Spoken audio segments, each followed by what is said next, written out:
Hello friends. आज काफ़ी दिन बाद एक नए टॉपिक के साथ मैं अपने यूट्यूब चैनल पे आपके सामने प्रस्तुत हूँ। हम लोग संसद सदस्य के विशेषाधिकार के बारे में बात करेंगे कि संसद के सब जो सदस्य होते हैं उनके क्या क्या विशेषाधिकार होते हैं। इनके दो तरह के विशेषाधिकार हैं, एक तो सामूहिक विशेषाधिकार और दूसरा व्यक्तिगत विशेषाधिकार।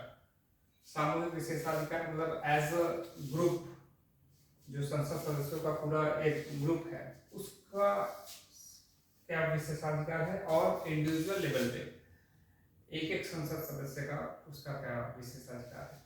तो इसके बारे में बात करते हैं। तो देखिए, सामूहिक विशेषाधिकार में सबसे पहले तो कि सामूहिक रूप से ये जो है किसी बाहरी सदस्य को, अगर संसद का सदस्य संसद सत्र चल रहा है और उसमें जो है कोई बाहरी सदस्य आ रहा है संसद में, तो उसको बाहर निकालने का अधिकार ये रखते हैं सामूहिक रूप से। ठीक है, ये एक विशेषाधिकार है इनके पास।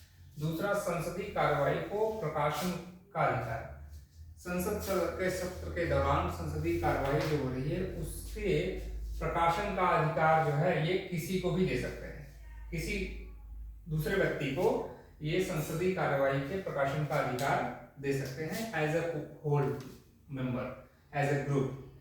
सामूहिक रूप से ये किसी व्यक्ति को दे सकते हैं। दूसरा, सामूहिक रूप से अपने में से ही किसी सदस्य को, यानी स्वयं भी प्रकाशन कर सकते हैं। किस चीज का प्रकाशन? संसदीय कार्यवाही का प्रकाशन।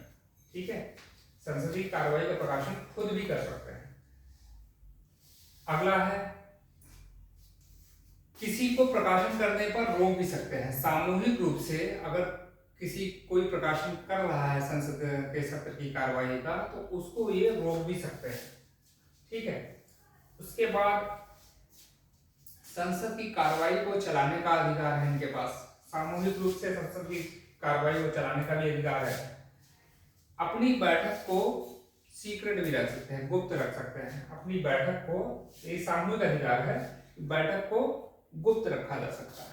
ये तो 1 2 3 4 5 6 जो मैंने अधिकारों की बात की, ये एज अ ग्रुप इनका जो है विशेषाधिकार है। संसद के सदस्यों का सामूहिक विशेषाधिकार है ये 6 पॉइंट। अभी इंडिविजुअल लेवल पे इनको क्या अधिकार प्राप्त है?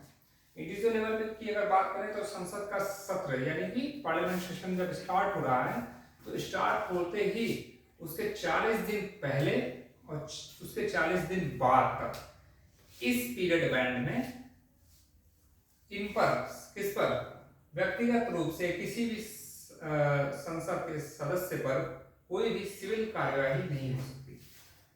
ठीक है, सिविल मामलों के संबंध में इनकी गिरफ्तारी या इनके ऊपर कार्यवाही नहीं हो सकती। किस पीरियड में?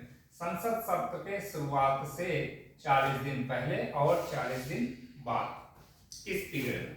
ठीक है, यानी कि टोटल 80 दिन इनको मिलते हैं, उसके बीच में इनपे सिविल कार्यवाही नहीं हो सकती।